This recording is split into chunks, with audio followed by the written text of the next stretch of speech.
All right, mine's short and sweet today, but important. Here we are talking about a child in the womb. Starts so tiny, just like hope. Hope starts tiny, and if we will but let it, it will overtake us. It will stretch the borders of our reality. That's what the Magnificat's about. This beautiful passage. These poetry. That's why we have it in music and art and prayers. But I think what's happened along the way, and that's why I had it read twice today, is I thought it might just sink in. I think we've softened it. Mary has become meek and mild, and actually, during the whole nativity, silent. But she is anything but silent in our scripture text. We've made her so sweet, this lofty vision.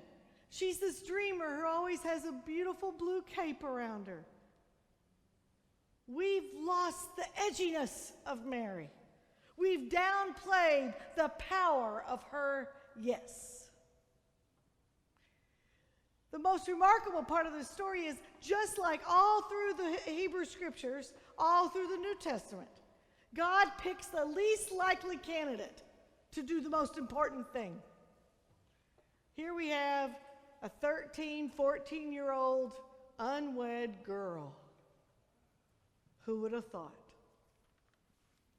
And like all the others called by God to the unthinkful, Mary gets to choose.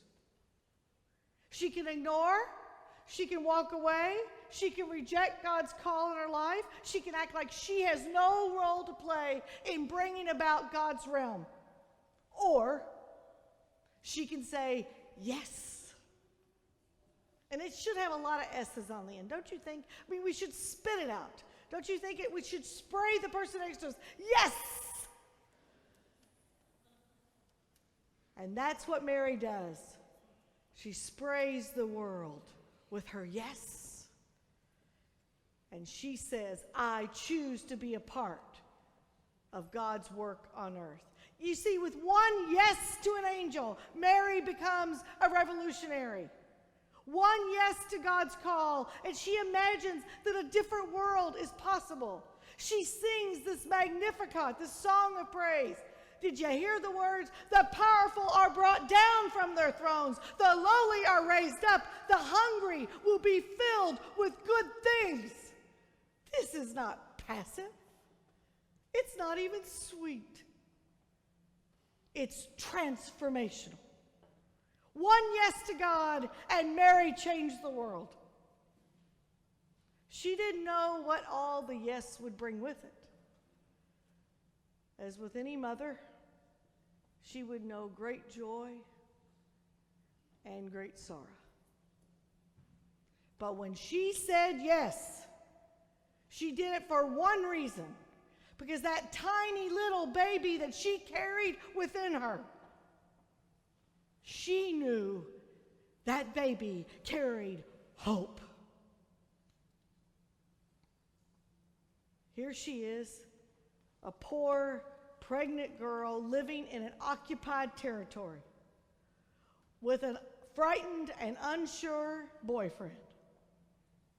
Who is she to say yes? She has hope? This is ludicrous.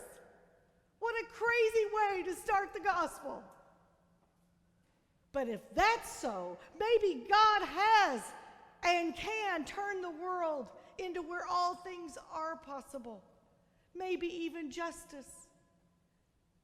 Maybe even peace. Hope starts small.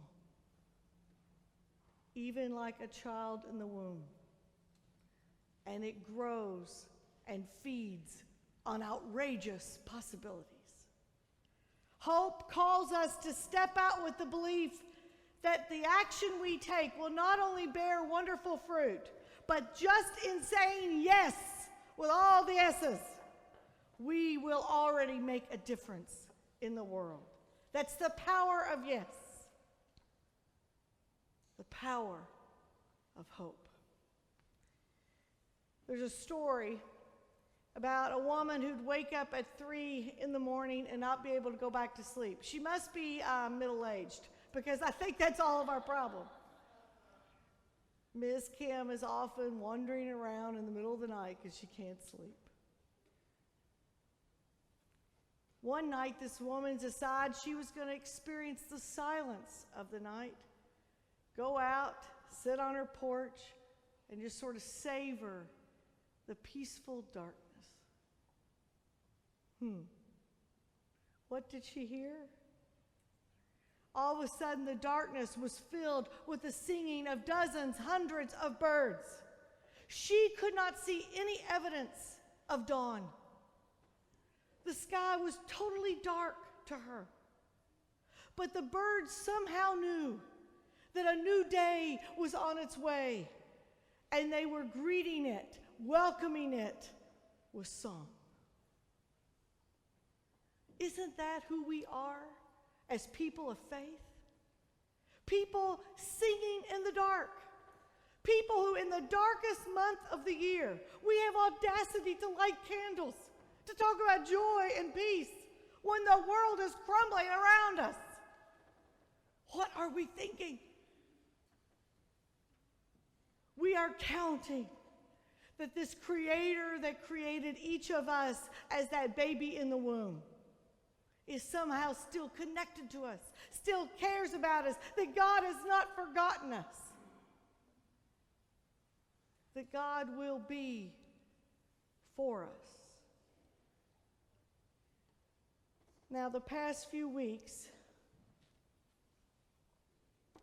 past few days, have been particularly dark. Not only does the sun go down at 4, which just kills me. I don't know how the Eskimos do it, frankly.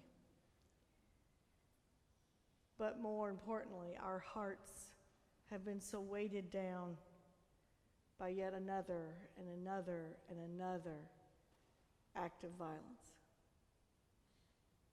We long to be comforted. We somehow want God's hope. We want to know that the sorrow and suffering we see in the world is not the story of our future.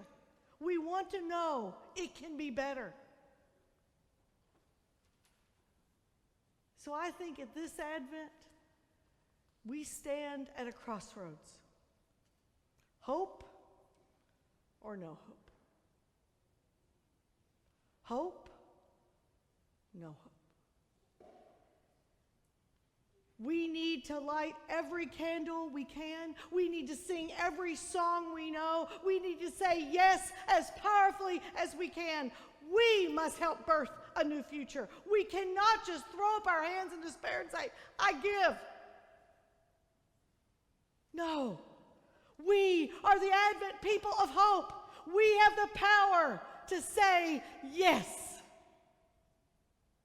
Yes. That's where outrageous hope begins. When we say yes to God's future, right here, right now. If we want the world to be different, then our faith compels us to not just pray to make it so, but to act like we have a part in bringing that to fruition. We must say yes. We cannot just wait on leaders, the only ones to fix the problems. They cannot be the only ones to offer hope. Hope is the word of our season, friends. Are we going to lift it up or are we going to give up?